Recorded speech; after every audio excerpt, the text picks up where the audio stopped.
right, That's right. Steven has a lengthy question. He says, "Hey, good. Bobby and Eric. Hey.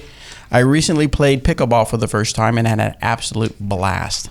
Naturally, just like I did when I got into disc golf, I started diving into podcast and YouTube content. I already knew. Yeah, see, people get they once get you're in, ate up you're with in. it. Yep. I already knew it seems to have experienced a similar COVID era boom like disc golf did, but unlike disc golf, pickleball's momentum has slowed. It's actually accelerated, or hasn't slowed. It's actually accelerating. The prize purses, sponsorship. So here's my question for you both. What does disc golf need to do to reignite its growth and attract the kind of major sponsorships and mainstream attention that pickleball is enjoying right now?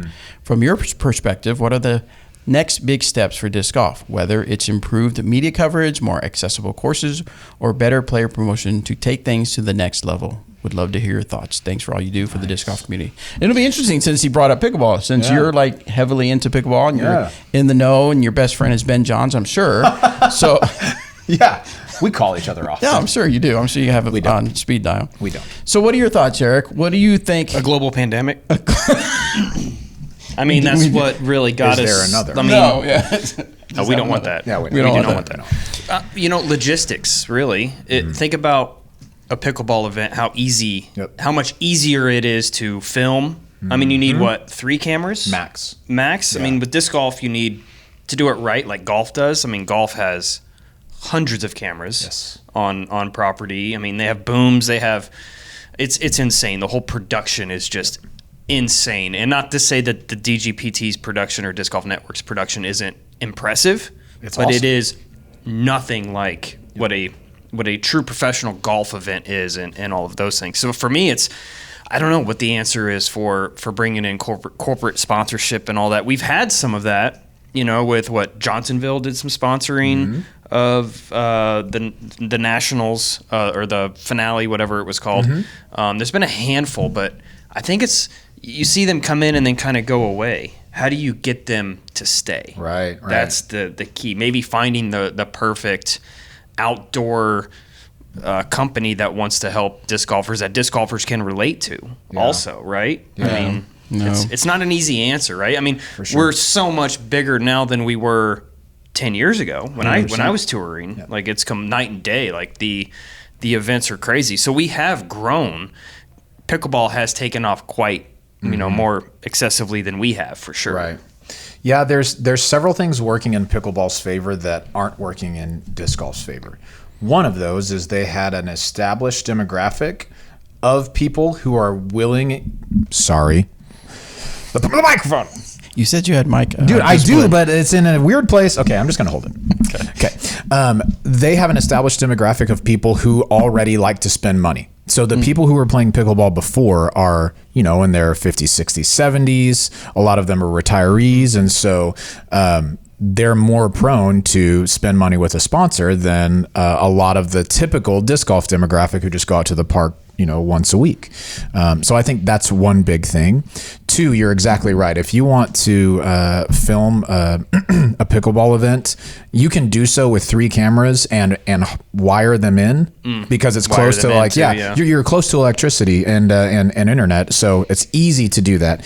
Whereas on the Disc Golf Pro Tour, we're talking cell cards and taking 4 or 5 cameras, but walking them over this kind of massive area. So it's isolated. That makes it easier. Because pickleball is a team sport, you have more people playing, like you have 4 people playing at once together always. And a lot of celebrities have really started to like that, and people with money. And so they sponsor big teams. And when those people with those names get involved, then you get bigger sponsors. And so, there's just like some advantages to what pickleball has by default that is difficult for disc golf to create. How many tournaments have you played at pickleball tournaments have you played? 20? 20. Of those 30? I don't know. Of those Somewhere 20 pickleball tournaments, did any of them have player packs? Oh yeah, good question. A bunch of them do. What level? Like what was the most expensive item you got as a player? Oh yeah, it's never good stuff. It's just like I was going to say more importantly, how much are your entry fees? Yeah. Super good question. So for like a local pickleball tournament, you'll pay anywhere from like $40 to $50, maybe a little bit more. If it's like a fundraiser, you might pay more. If it's one of the professional ones, then it's more in like the $150 range for one event. Right? Yeah. And how for much one would event. you say like your player The pack player is worth? pack is nowhere close to that. Like maybe you get a shirt, maybe you get a one pickleball or like a coupon to something, but it's not. Yeah. One pickleball. One pickleball. So what I'm getting at is the reason I'm asking is, and I'm going to keep it real. Ooh, and maybe it's this might been be a a little while. hot. I know. It's but I'm been a gonna keep it real. long time since Bobby's kept it real. I've heard that you've kept it fake for so long leading I up really to Now have, that he's actually. back. Now that I'm back, He's it's actually all keeping it real now. The last 4 years has been a complete hoax. Yep. So you've kept it Sorry, fake for the last Shields. 4 years. So to both of you, what are your opinions? This hot take: did we spoil disc golfers because of our player packs?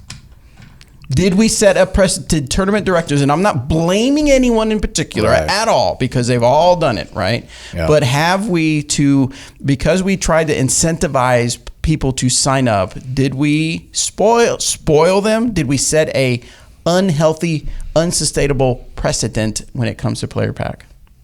Good chance of that. I mean, it also depends. Are you playing for money when you play pickleball? Or are you playing for sometimes, but most of the time it's just for a medal or whatever. Sure. It's just to compete. So that's the difference, right? Most amateur events nowadays, you don't really get script for winning, right? Yeah, right. It's mostly player pack only. Yeah. I feel like. Maybe I'm wrong in that, but I feel like that's when I was an amateur playing disc golf, we would pay and we'd probably get like a t-shirt, right? Like a 120% cotton t-shirt. The heaviest Figure that cotton one out. t-shirt. Yeah. But we would get like a t-shirt and then we would win like a Dillon's bag or a Walmart sack full of Frisbees that we didn't even pick out. Right. That was like how it was back then. Then it's kind of somewhere over time has changed into you pay a higher entry fee, you get twice your money in a player pack, and then that's kind of it. Yeah. Yeah, and it feels like different companies, different stores or tournament directors were trying. It was the race of who can give away more. Oh my God, they gave away a small bag. Oh, we got to give away a medium-sized bag. Oh, now we got to give away the biggest bag the most expensive bag we have. Yeah. So I just wonder. I'm not saying that's to blame, but I feel like that's a piece of the puzzle in my mind that has maybe not quite allowed it to grow as far as the tournament scene. The more local amateur, tournament scene, lower- more amateur, yeah. lower level tournament scene. No, I agree for sure. Because for me, when I show up to a pickleball tournament, all I'm there to do is just play and compete and like try to win and have fun. Right? I'm not.